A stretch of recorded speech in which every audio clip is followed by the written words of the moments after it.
Hello, this is Dirk Van Damme, and I'm going to present you the webinar presentation that I provided on the 7th of May conference. And because of many people not being able to receive the PowerPoint presentation, and because of some bandwidth problems, we decided to re-record the presentation and to make it available for many people on the website.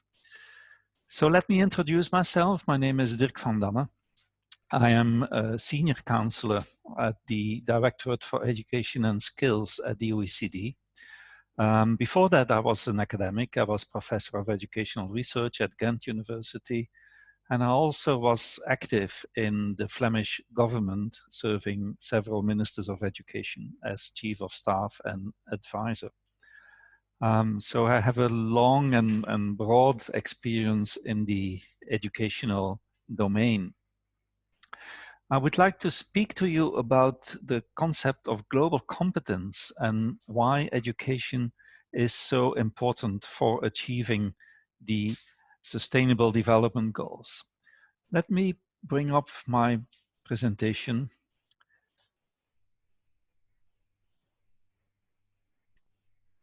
Okay, there we are. The Sustainable Development Goals are actually the most important goals for human development that humanity has ever defined. They are incredibly ambitious. They set the right kind of goals and targets to be achieved by humanity, by the international community in 2030. However, the progress to the achievement of the SDGs is long, and it's not an easy road. It's a long and winding road. And I will probably give you an maybe not so optimistic perspective, but I think a realistic perspective on where we are with the SDGs. 17 SDGs, and I'm convinced that you all are very familiar with each of them, stretching from poverty to inequality, to infrastructure, to justice, and most importantly, for our topic for today, also quality education. When we monitor the performance of the SDG targets, the goals and the targets, and we have published a very interesting monitoring report at the OECD, we still see that 10 years from 2030, we lack significant progress on many, many targets. Some areas are better off. They have targets which are really close to being achieved. But for many other fields, you have still a long way to go. And also in the field of education, SDG 4, you see that the 10 targets, so one of them is already close to achievement, but that's probably the easiest one. But the others are still far from where we should be. Monitoring progress is actually a very important mechanism and a tool for convincing all partners, not only countries, but also donors, also people on the ground, to reinforce and to strengthen and to accelerate their efforts in realizing and achieving the SDGs. The 10 targets for SDG 4, the SDG on quality education for all, are listed here. And they are very ambitious, but they are the right kinds of targets. They have been formulated after a very long process of negotiation, of working with experts, of political discussions, and they have been endorsed and supported by the global community. So that's actually incredibly important. The endorsement and the support by the international community is probably the single most important strength of the SDGs.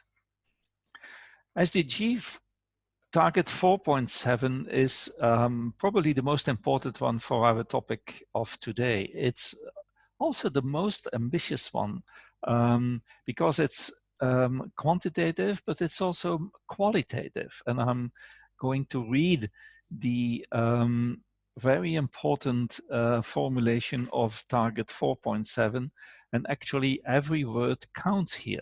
Every word has been negotiated. By 2030, ensure that all learners acquire the knowledge and skills needed to promote sustainable development, including, among others, through education for sustainable development and sustainable lifestyles, human rights, gender equality, promotion of a culture of peace and non-violence, global citizenship and appreciation of cultural diversity, and of culture's contribution to sustainable development. It's a long sentence, it's a very ambitious sentence, and it includes many aspects, but it's also a very interesting and very promising target for the SDG 4. Where do we stand actually now with SDG 4? I already gave you an idea that there is still a long way to go when I briefly looked at the monitoring tools.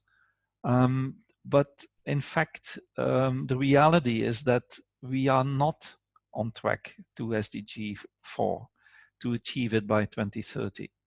And we still have the perspective and the potential that we are leaving hundreds of millions of children, young people, and adults behind on every continent by 2030.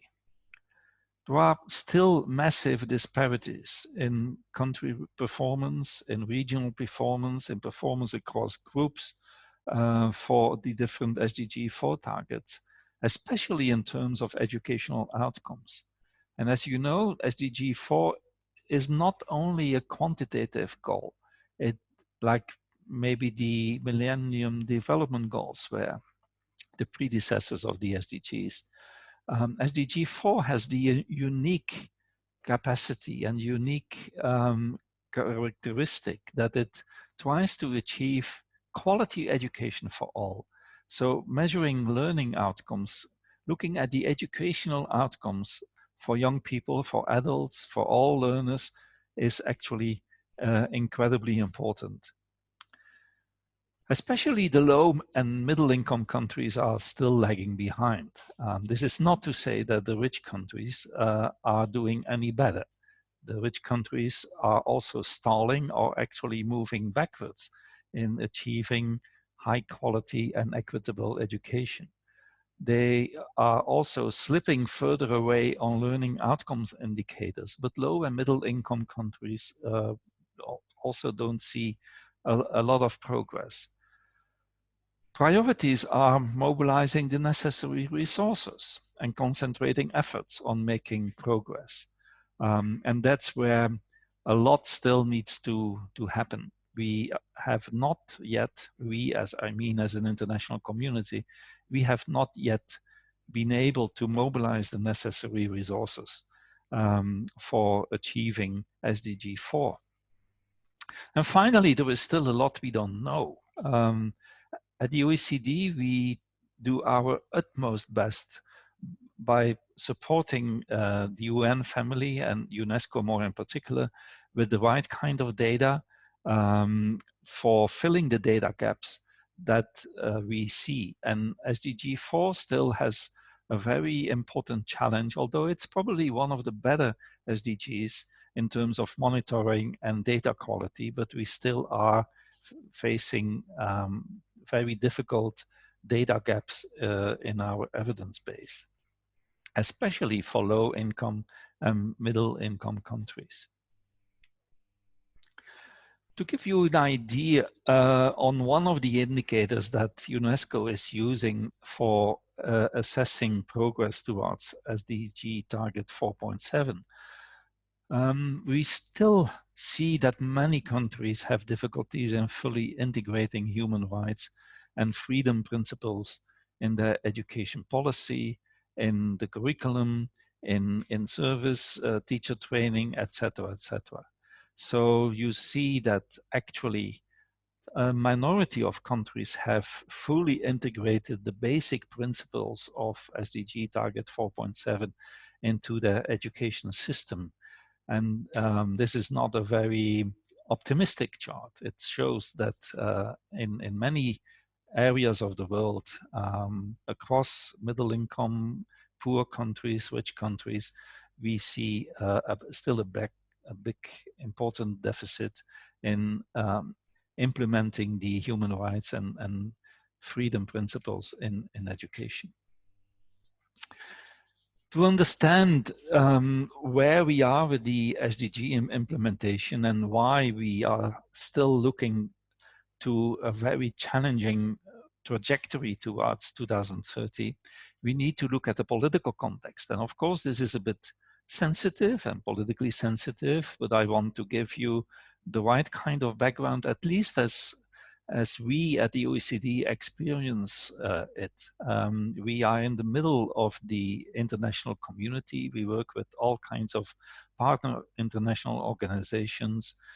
We work with countries, and we feel daily let's say, the temperature with regard to the SDGs. And the temperature is actually quite low for the moment. Countries are not really motivated to make a lot of progress. And progress is actually slowing down after the initial enthusiasm of the first years.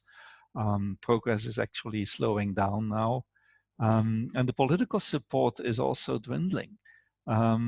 We see it in discussions that we have in our committees at the OECD. Some countries say, well, we don't see the SDGs really as the guiding framework for international development and cooperation. One of the important psychological aspects of the lack of political support is that some countries don't want to be blamed. They are very reluctant to be held accountable. Some countries also say quite bluntly, well, we have maybe agreed on a diplomatic level with these targets and with these goals, but we don't see this as really guiding our own policies. And that's very unfortunate. I think that's really a missed opportunity. I think you have to see this against the background of a more general political and economical backlash against globalization. A global agenda is seen by many countries and also many experts and individuals and observers and commentators as part of a globalization agenda. And for several reasons, the globalization agenda is looking very grim. Has to do with political developments, has to do with the migration crisis that some countries have perceived. It also is not supported, of course, by the current COVID-19 crisis, where the global agenda is actually suffering, and many countries are going back to a rather nationalistic and or protectionist agenda.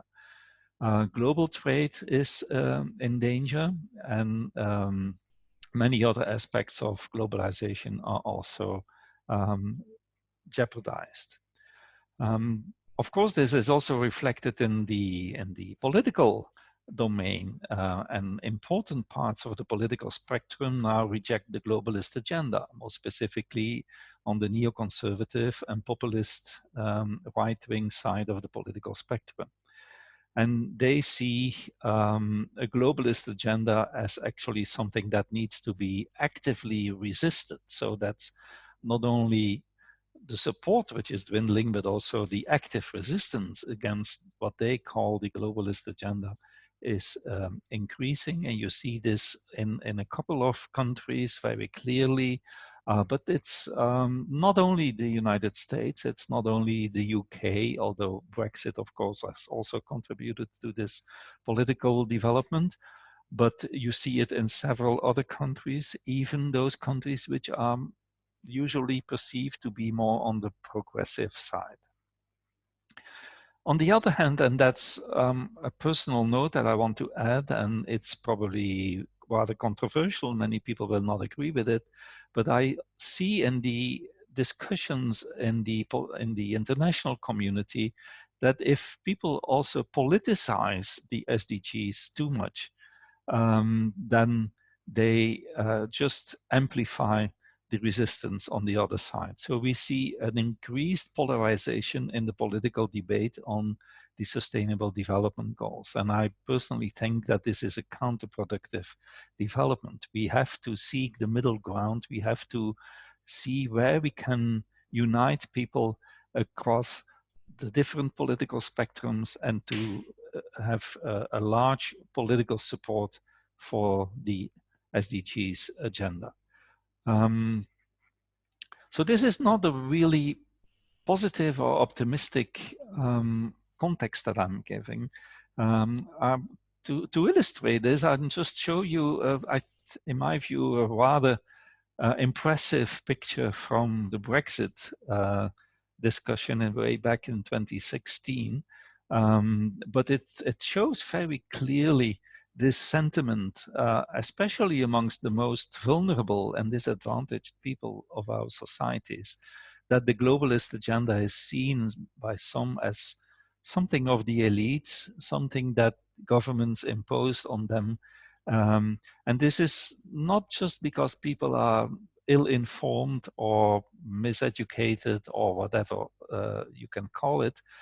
This is a real perception and a real political sentiment across large sections of the populations in many countries, not only the rich countries.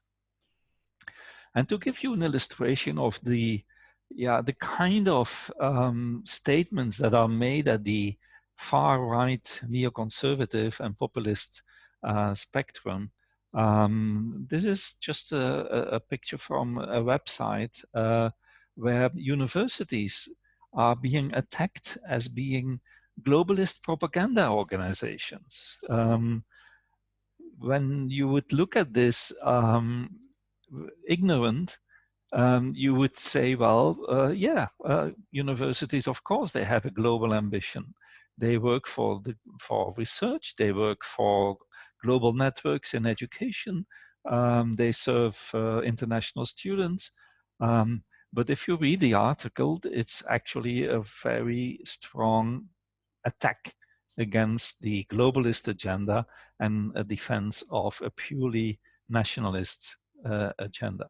I'm not saying that this is a very dominant way of looking at globalization and the global aspirations in the SDGs, but it's very powerful and it's not to be neglected. Okay, let's now move after this first section on the SDGs and where we are to the topic more directly. What's the role of education in moving forward the SDGs and in achieving the SDGs? And I would like to point to what experts have been calling lately the multiplier effect of education. And it's very well illustrated in a website which is developed by a group of experts and published by the Financial Times. You see the web address at the bottom of the slide. And they have been illustrating the multiplier effect of SDG 4 on all the other SDGs. Actually, what they picture here is that SDG 4 is actually the central SDG, and that progress in almost all other SDGs is dependent on success in SDG 4. That's a very strong statement, it's a very strong argument, but it's supported by evidence and it's true. At the website, you can look at every single of these arrows. I just want to illustrate it with two examples. For example, relationship between SDG 4 and SDG 1. SDG 1 is about poverty. It's about eradicating poverty in the world by 2030. And the relationship with SDG 4 is very clear. Higher levels of education make sure that people get out of poverty, that poverty levels are decreased. Of course, there is also an inverse relationship. As long as people remain poor, they will not benefit as much from education. They have less access to education. They don't have the kind of prerequisites to benefit from education. But the important message here is that actually SDG 4 is an incredibly important condition for achieving the ambitious poverty goal in SDG 1.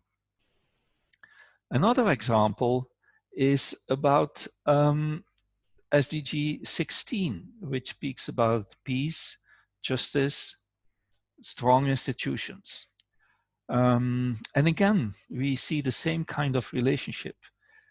SDG 4 contributes to the achievement of SDG 16 because education has a very important impact on antisocial behavior, on crime, on conflict, etc.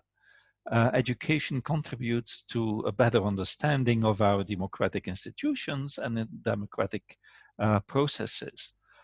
So education is actually, again, a condition for achieving the goals of justice, democracy in SDG 16.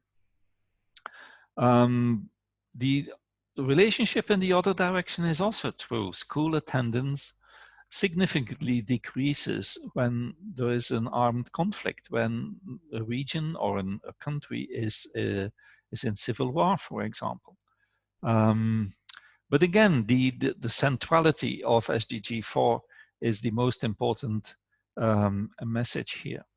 And there is all kinds of research which demonstrate that if you increase, even by a modest 5%, the high school graduation rate in the United States, for example, you would save an enormous amount of money in reduced crime and higher levels of compliance with democracy. Why is this the case? Why is education so central? And that's a question that we have been investigating at the OECD, and more specifically at the Center for Educational Research and Innovation that I'm leading since 2008. That's a question where we have spent a lot of research time on. And every time we try to make relationships between education and what we call social outcomes, we see this kind of relationship, which is depicted here for health. So more educated people report to be more healthy. We still don't know exactly why that's the case. And further on in the presentation, when I move to global competence, I will probably try to give a little bit of an explanation. But the correlation here, it's not a causal relationship which is depicted here, but the correlation here suggests that there are various mechanisms at work in education which have an impact on health behavior, health consciousness, health knowledge, and that education has an important role in stimulating the kind of knowledge and behavior that is responsible for a more healthy lifestyle and a more healthy experience. The same is true for if we look at many other kinds of social outcomes. And I'm looking here at interpersonal trust, which is a very important indicator also for the topic of global competence. Interpersonal trust is probably one of the most important dimensions of what we think is a high quality society.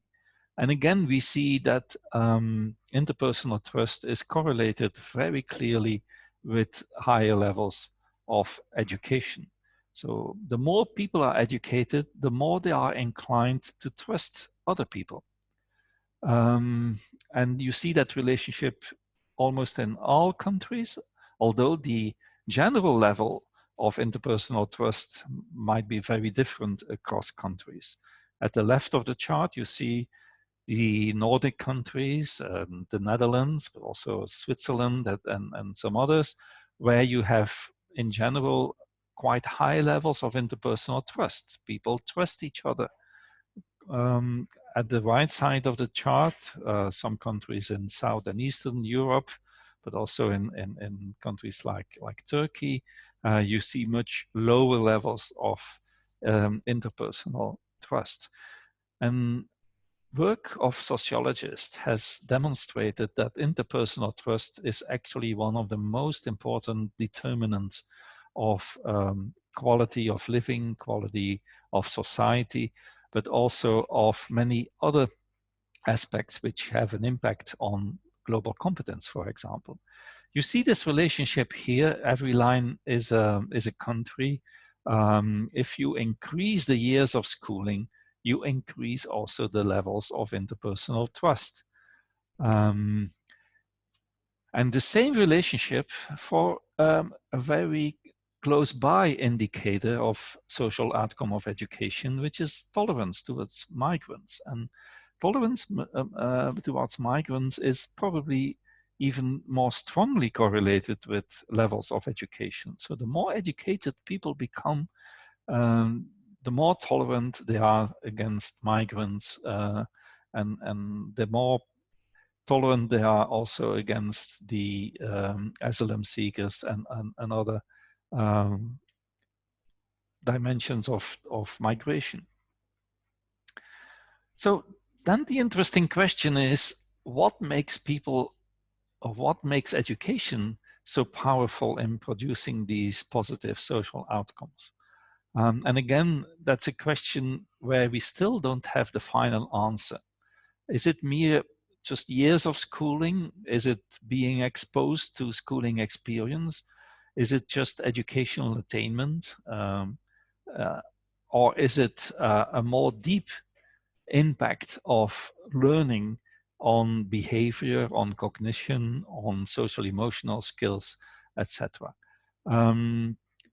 We also think at the OECD that although we only have really trustworthy data from schooling, but any kind of educational experience, also non-formal and maybe probably also informal, might produce the same kind of positive outcomes. Is it a selection effect? That's a very important methodological question. Are people self-selecting by moving forward in the educational trajectory? Or is there any causality involved? And for that, you need longitudinal data, of course. Is the transformative power of education due to the intended learning in the curriculum? For many countries, this is the case, because many countries still or already have those very clear expressions of learning goals and objectives in the curriculum, which have to do with these positive social outcomes?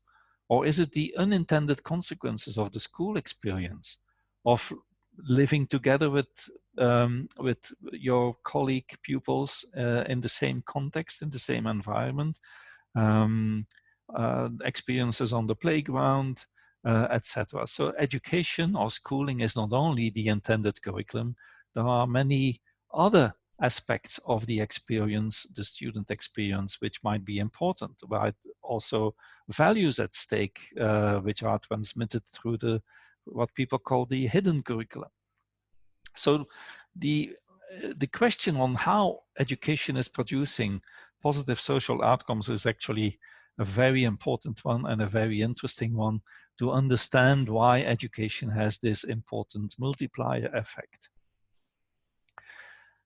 At the OECD, we have been working quite hardly over the past years on understanding the curriculum. When I use the word curriculum, I'm not only referring to, let's say, the explicit curriculum, which is stated in the national curriculum or in the curriculum objectives, but also the hidden curriculum, the value system that is behind the curriculum, etc. And we now see, and this is represented here, what we call the learning compass. We see the curriculum as actually a mixture of knowledge, attitudes, skills, values, which together compose competencies. And you have the core foundation skills, which we measure, like literacy, numeracy, etc. But you also have what we call more ambitiously the transformative competencies, which are characterized by the fact that people who achieve those competencies, they create new value. They are able to reconcile tensions and dilemmas in life, in society, in their environment, in their neighborhoods, and they take responsibility. These three dimensions of transformative competencies have not been formulated just behind the desk. They are the result of very long and intensive discussions that we have organized in the OECD with all kinds of stakeholders, policymakers, practitioners, etc. So coming now closely to the concept of global competence, we think that global competence can be seen as an expression of those transformative competencies. Global competence creates new value. It's able to reconcile tensions and dilemmas. And above all, it induces people to take responsibility. Global competence is not, and I think this is also important, it's not an expression of a particular political ideology. It's not an expression of a globalist worldview. It's not an expression of feelings of compassion, empathy, or solidarity. And it's not just an expression of intercultural sensitivity, although elements of all these might be integrated in the concept of global competence. But I would be in a disagreement with some statements that I'm sometimes reading, that people want to reduce the concept of global competence to a specific way of looking at the world. Of course, if you have a globalist worldview, you are probably more inclined towards high levels of global competence, but it's not synonymous. We see global competence at the OECD as an integrated set of knowledge, cognitive skills, non-cognitive skills, attitudes, and values. It is probably a little bit confusing these days that many people use very different concepts to maybe indicate what they mean in this arena. You have concepts like global citizenship education, intercultural education, human rights education, education for sustainable development, etc. After long discussions at the OECD, we came to the conclusion that actually global competence is probably the clearest and simplest expression of what we want to say in this area. But of course, the reality is that many concepts are used, mixed together, and that is not always contributing to the clarity of the argument, and it's not always very conducive to convincing policymakers of the importance of the topic. So that brings me to the next section, which is trying to go a little bit deeper into the definition of the concept of global competence. And I'm using here the important work that has been going on in PISA, the Program on International Student Assessment. You know the PISA test from its triennial test of literacy, of mathematics, and of science. But since a couple of years, we include also what we call an innovative domain in the PISA assessment. Not all countries are obliged to take this innovative domain and to include it in their national assessment, but many countries do. And in 2018, we have included global competence in our PISA assessment. The data are still being analyzed, so unfortunately, I cannot present you any real data on the PISA 2018 assessment of global competence. We schedule the publication of this book in the fall, probably October or November. But what I will do here is to build on the, let's say, the preparatory definitional work, the development of the conceptual framework and the development of the assessment framework. A lot of work has been invested in this over the past years, work with many experts. So what I'm presenting here is actually the result of an important collective effort to come to a better understanding of what we exactly mean by global competence. And it's only by really very well defining the concept in its details, of course, that you are able to move to an assessment. So basically, global competence, as I mentioned a minute ago, is composed of these 4 different categories. Knowledge, there is certainly a knowledge dimension in global competence, cognitive skills, social skills, attitudes, and values. Values have, maybe unfortunately for some of you, remained outside the scope of the assessment. We still have the ambition to move to but that will be a longer term enterprise, to move to an assessment of values, but that's a very difficult thing to do. And PISA has very high standards in the conceptual and assessment frameworks. So we are not yet able to define and to move to an assessment of what we mean by values. But of course, they are very important. We will never say that values are not important. We just say that we are not there yet in developing an assessment framework for the value dimension of global competence. So they have stayed beyond the scope of the 2018 assessment.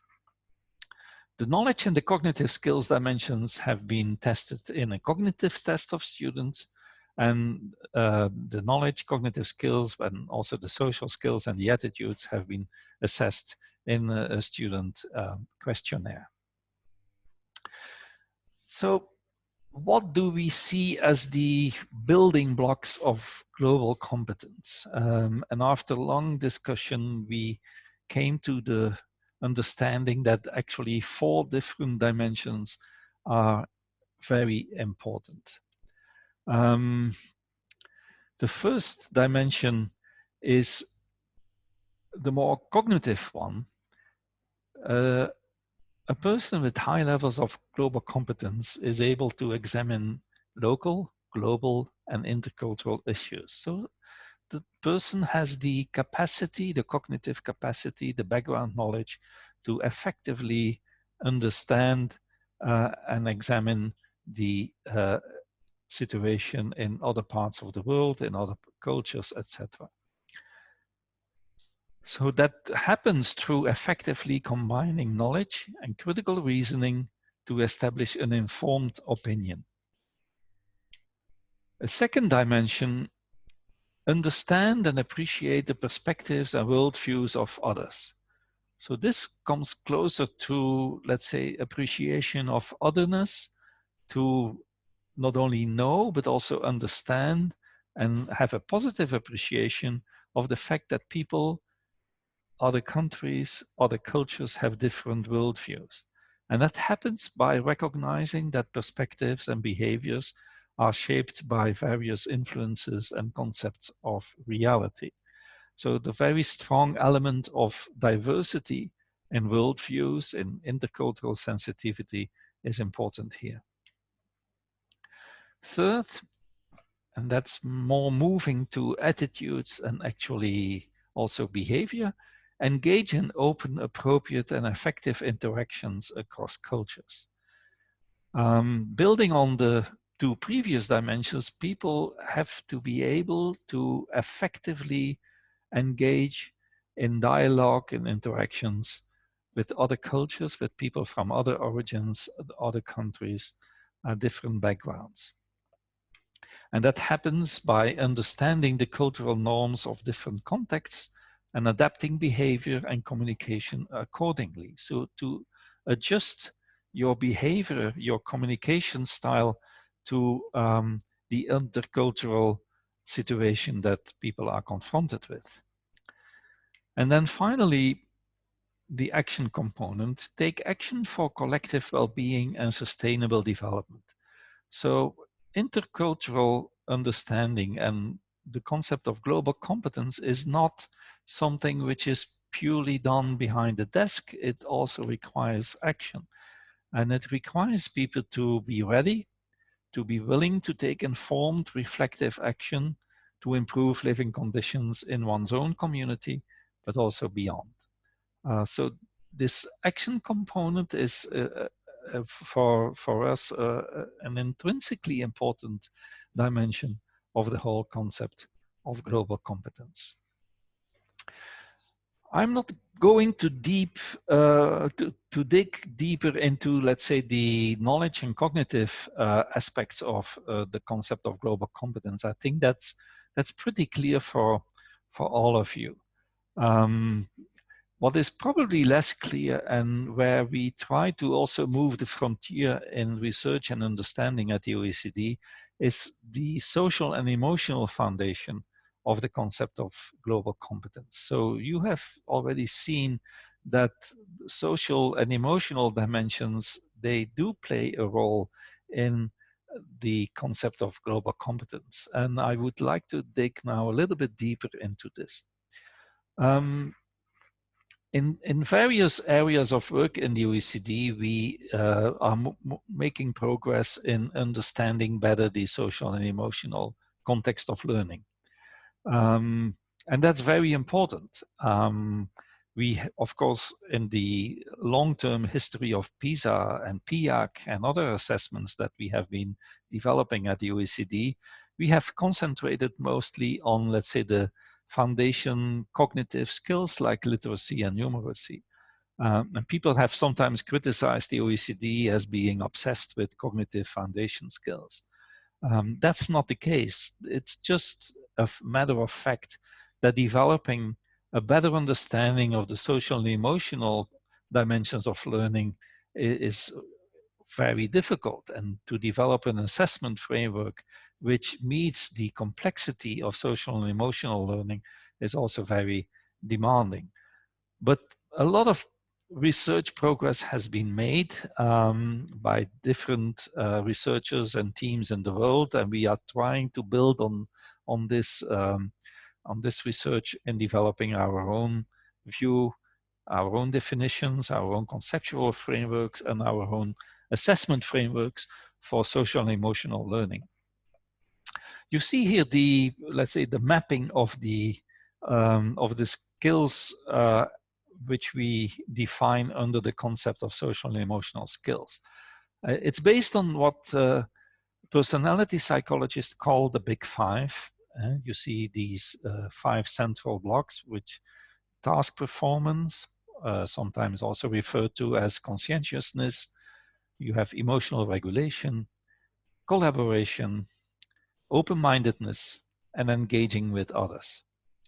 And then you have also 3 more compound skills where a lot of these other skills come together: critical thinking, metacognition, and self-efficacy.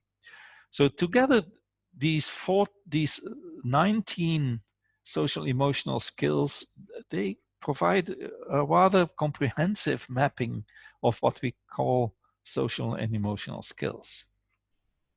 And we are now developing or implementing this framework in various assessments for different age groups. We just published a very interesting report on socio-emotional learning for very young kids. We are moving forward in the assessment of 10-year-olds, and we are also integrating the framework in assessments like PISA and even in PIAC for the assessment of adults.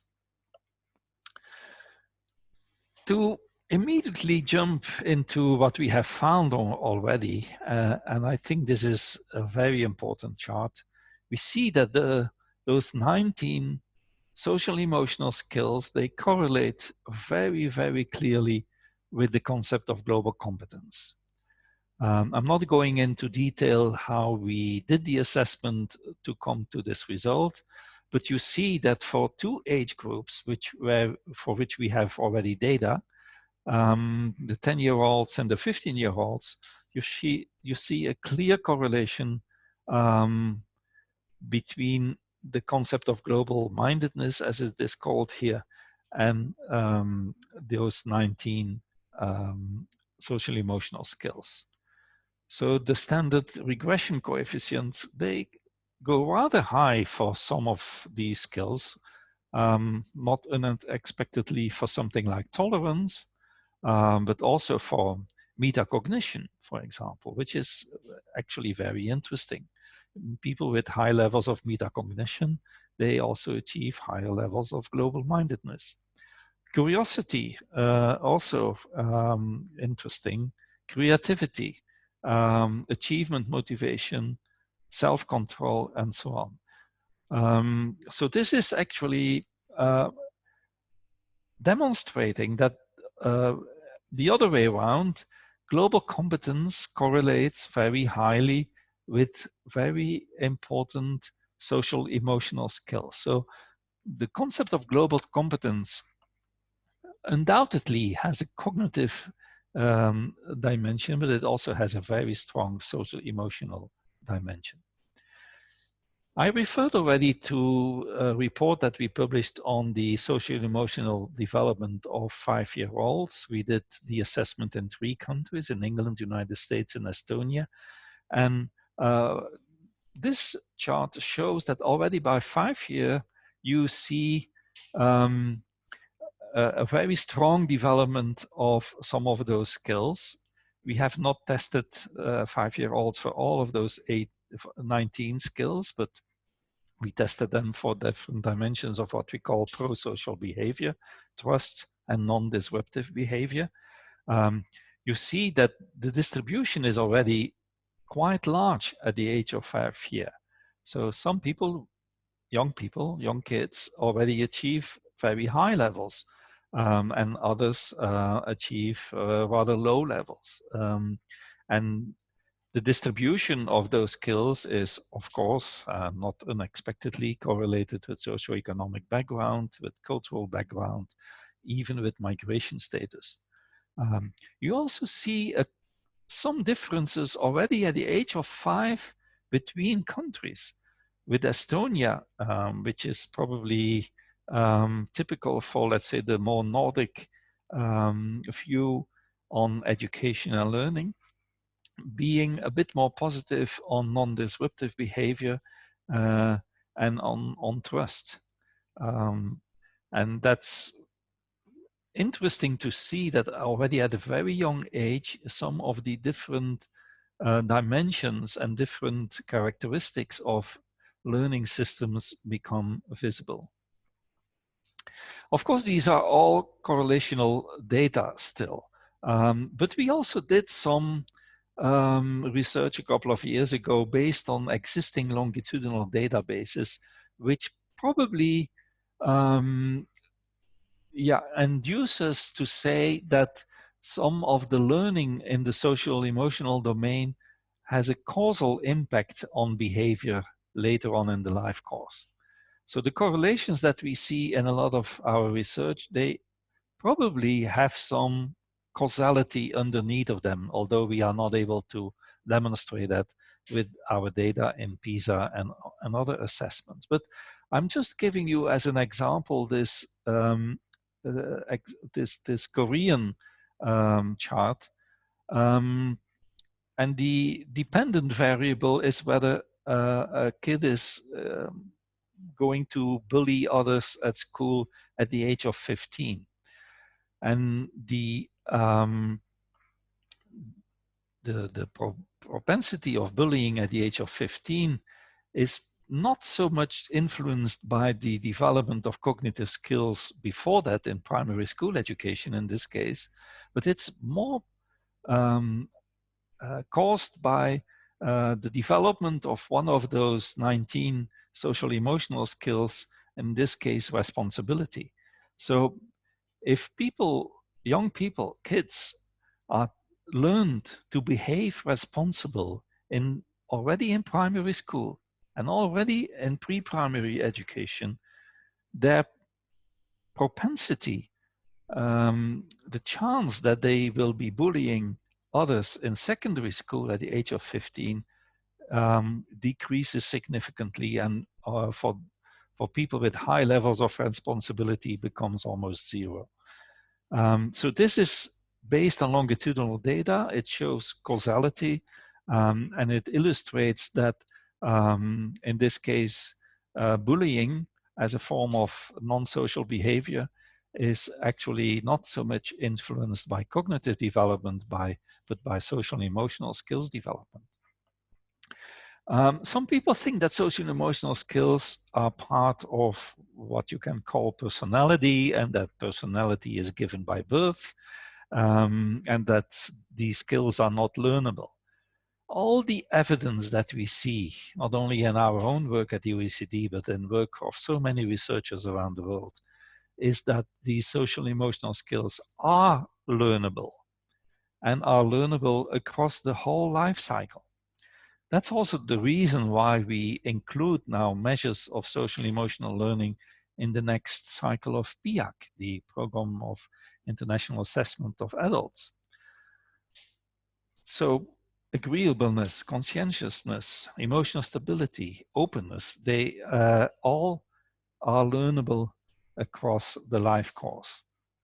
And of course, some stages in the life cycle will be more important than others, but it's not the case that people at a certain age have a very stable personality and that this doesn't change anymore over life cycle. And it might lead to the conclusion that if we come back to global competence and the social emotional loading in global competence, that actually people can learn global competence at any age in their life cycle. I have been speaking a lot about learning global competence, but what about educating global competence? What can schools do? And that's, of course, a very important political question. And it makes also the cycle of my argument round.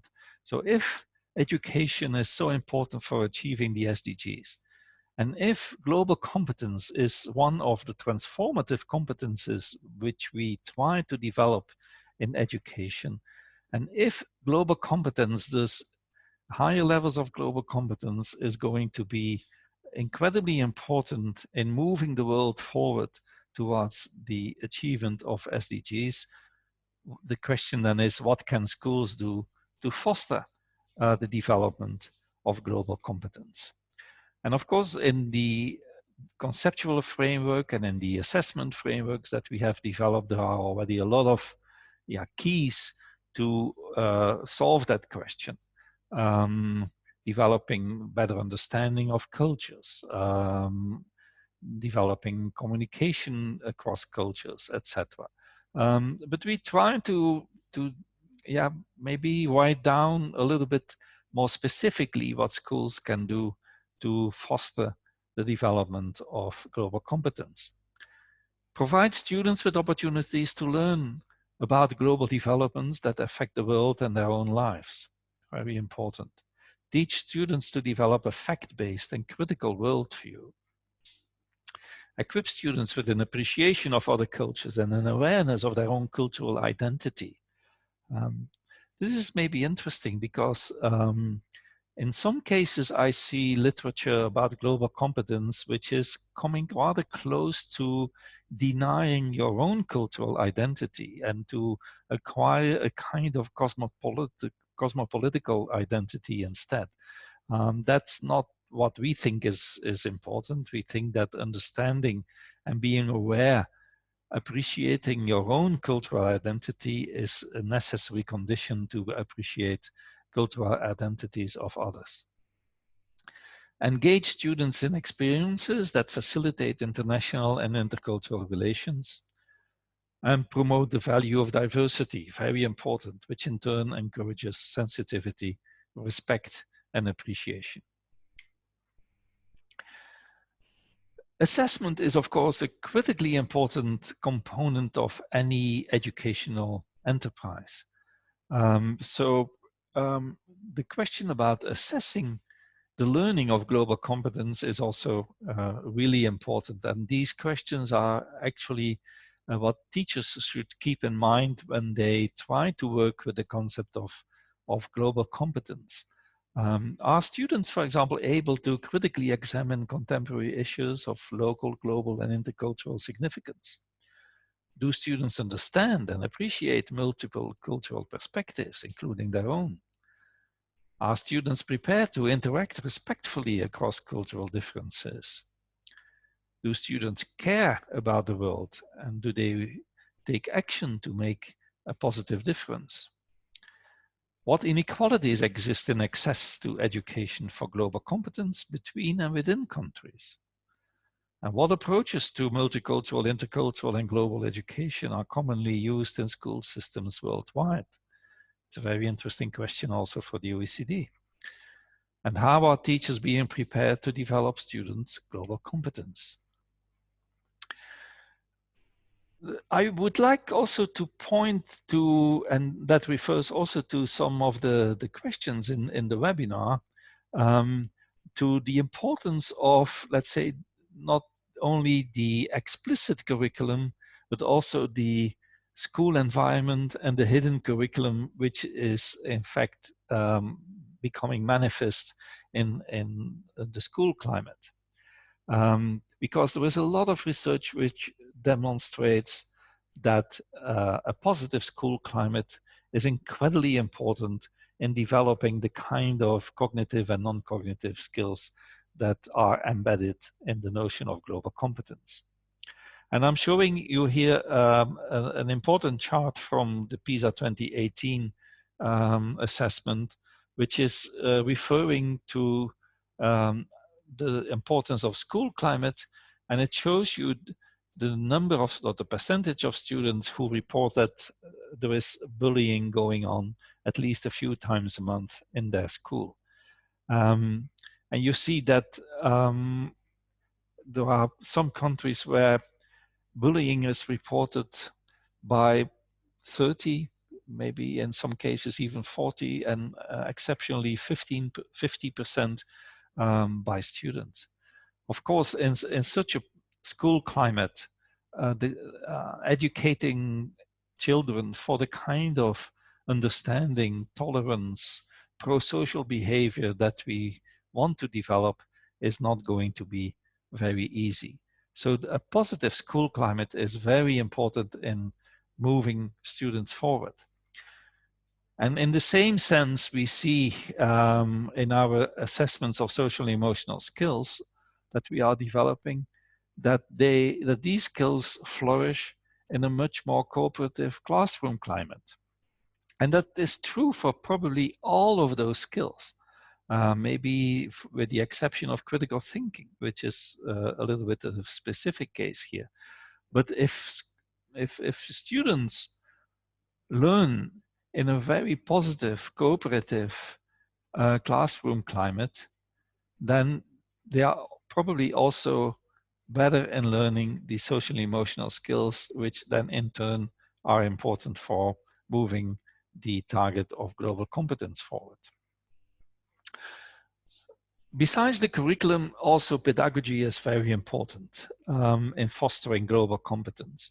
And based on our work, we have come to the understanding that Apart from structured teaching, this chart is not to say that more directed, teacher-directed instruction is not going to be important in developing global competence, but it has to be complemented by other kinds of pedagogies in order to be effective. Organized discussions, for example, where students present evidence, express their views, listen, and are willing to change opinions when confronted with new information. This is a very powerful pedagogy in developing global competence. Moving a little bit to a more ambitious level, structured debates where students are supposed to argue, often in opposition to a polemic point of view, prompting them to delve deeply into a particular issue, and still understanding the other side. This is a very important pedagogy in developing the kind of higher levels global competence that we want to achieve.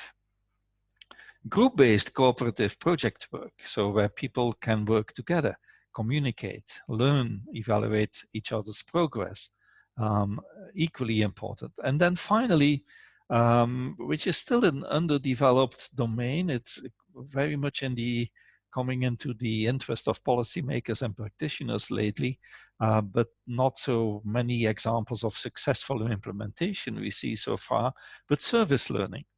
Service learning meaning that students participate in real-life activities where they contribute to the development in their own community or in other communities, linked to what they have learned in the classroom. Service learning is probably a very promising area of pedagogical development in this space of global competence. So that's actually making the circle of my argument round. I would just like to finish this presentation with a couple of conclusions which summarize the key points of my presentation. Education is key to all the SDGs. It has a very strong multiplier effect. So that implies that as an education community, we have an incredibly important responsibility in moving the SDG forward, because by achieving the SDG 4, we will also make sure that progress in the other SDGs is possible.